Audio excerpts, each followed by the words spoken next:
Hey everyone, I just wanted to come on here real quick and talk about the CPS case that I had addressed in two videos that I had done in the last month. The two videos that I had done prior were parts 1 and part 2, and in part 2 I mentioned that I would be doing a part 3 and part 4.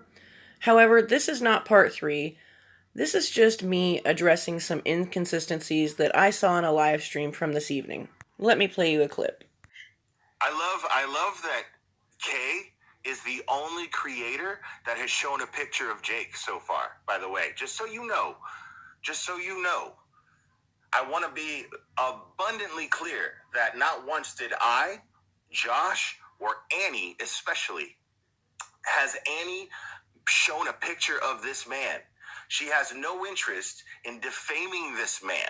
All she has done is explained what Sophie has said. Jake is only known as Mr. Jake. Now he's got a fucking face. And if I'm looking at him, dude, I mean, the dude's got a basket on his fucking bike. I don't know. Is that a thing for kitty diddlers? Do kitty diddlers have fucking baskets on their bike? I don't know, dude. I don't know. All I'm saying is nobody, fucking nobody, put up a picture of this guy until Kay just did. Are you sure about that, Will? Are you 100% sure about that, Will? Going to be the picture of Jake. Sorry, you can see my ring light there. Let's see if I can do that. Oh, he looks great. That's him. That's the coked out abuser. How do I turn this? Like that. Apparently, Will forgot being on Annie's panel on September 10th, 2020, where Annie showed a picture of Mr. Jake and, some other alleged details. But what was it you said about Annie and what she has no interest in doing? Let me hear that one more time. I want to be abundantly clear that not once did I, Josh, or Annie especially, has Annie shown a picture of this man.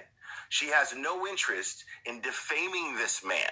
All she has done is explained what Sophie has said. Jake is only known as Mr. Jake. Now he's got a fucking face. You forgot the part where Annie calls him a cokehead abuser. Just saying.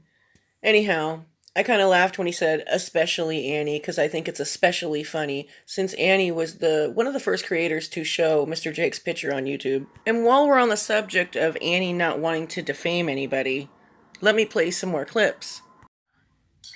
Also, which I think I've only said this once, so I'm going to reiterate it just so we can once again talk about what a monster Kelly is and a monster mother she is, that Kelly told Sophie she was going to stab her in the neck while Sophie was sleeping if she kept talking. And Sophie told that to her family. That should be enough to take her out of her custody. Hello, she's threatening to kill her daughter. She is trafficking her, let's go through it. She's threatening to kill her daughter. She's trafficking her daughter's body. She's bringing illegal drugs, heavy drugs, around her daughter and her sons. What more do you need to pull these children out of this home? What more do you need? It is crazy. Can you address the mom trying to take all of the kids while they were at the hospital? She basically said that, let me pull this up so I read it exactly right, that she was bringing armed guards or something to come collect the 3 kids, like bringing in the brigade, which is probably just a tactic of sorts to catch them off guard or to make them do something in retaliation to put them on the spot. But she's disgusting. She's seriously the most vile human being ever. Was Mr. Jake, Mr. Evil Jake, in that hotel room when there was a court order against it, but that there were other men in that hotel room and that she had been assaulted again, multiple times by people who she doesn't even know. All of these things stated as if they were a matter of fact, not using the word allegedly, not once. I feel like Annie has, however, changed her tone a little bit lately. I feel like the reason for that is that her attorney probably gave her some advice to take it down a few notches and be more careful. I truly find it laughable when people say that Michael should, take legal recourse and file a defamation suit. He has such a strong case, as if Jake and Kelly don't have one as well. They probably have a stronger case, actually, because they've taken on a colossal amount of financial damages. Because at the end of the day, we really don't know these people, and we really don't know what has happened behind the scenes. However, there are two sides to this. I feel like one side is afraid to question things logically. They're afraid to question anything at all, being that this is a child claiming SA. However, there have been so many things, so many red flags pop up to where how could you not question? People end up getting held emotionally hostage in the way of they're afraid of being accused of being a victim shamer. So they're terrified of asking the smallest of questions. I've seen it go on. Like someone will ask a really well thought out question that totally makes sense and they'll get blocked and they'll get yelled at and they'll get harassed. Anyhow, let me show you some more clips. I don't even think that Kelly is speaking through Kay. I don't even think that's true. I think that's 150% bullshit. I think that everything that Kay is saying right now is total bullshit. That her sources, her so-called sources, are bullshit. Otherwise, there would not have been a mediation that took place in the court.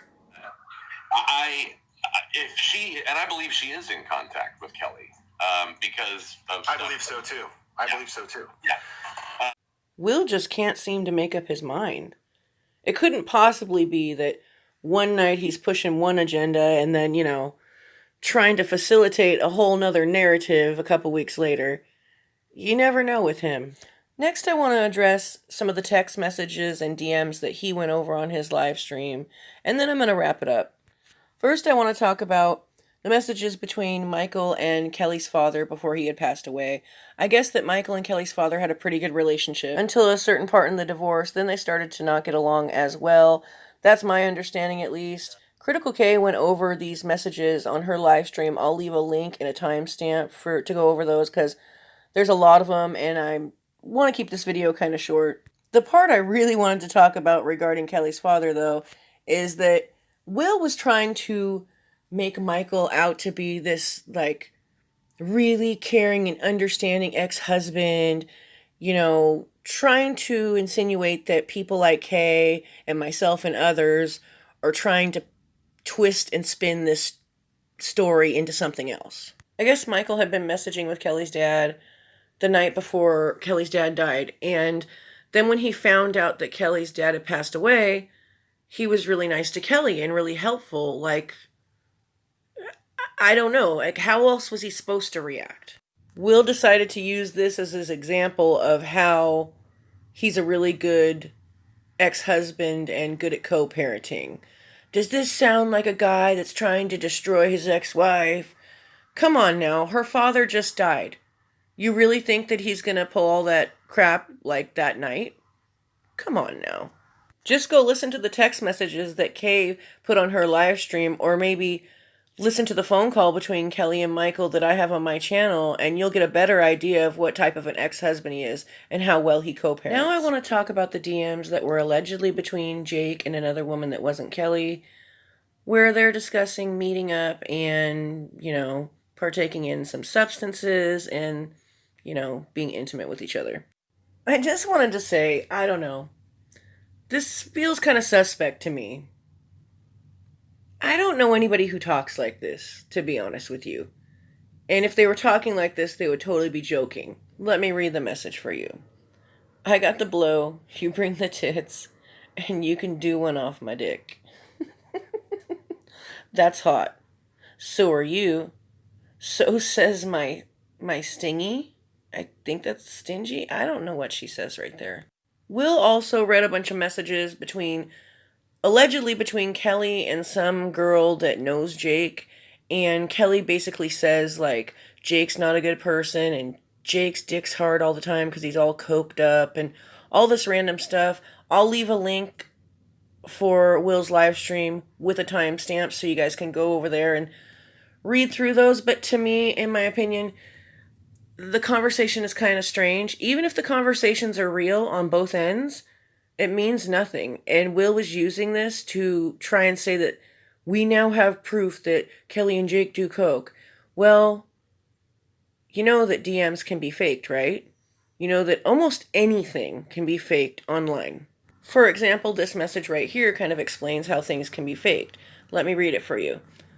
So another member texted my phone, and I changed her into my phone as Kelly. And we were going to post screenshots, nothing that says she's guilty or innocent, and then post it from a dummy account into the ... group, and then let the people over there pick it apart and see if they believe it really is Kelly, and kind of hoping maybe Kelly will pop up and be like, hey, that's not me. Even that screenshot right there, even that message right there could be faked. That would take a little bit more effort and energy to fake, however, because it said at the top Sophie's admin and it looked like it came from Facebook Messenger, I think. However, like text messages in a phone could be faked very easily just by changing the contact name. I think people just maybe need to take a step back and kind of think of things in a more logical way and not be afraid to question things. You know, I don't know. I'm going to put most of my thoughts on this whole conspiracy theory regarding law enforcement and Jake and how all this stuff is connected, and, you know, I don't know. I have a lot to say about it, and I'm going to save all that for part 3, and I think I'm going to end it here. Remember, at the end of the day, we don't really know these people. We don't know what's happened behind the scenes, so to just trying to destroy these people's character, I'm not comfortable with, especially with all these red flags popping up everywhere surrounding the father. So, anyhow, y'all, I hope you liked the video. Love y'all.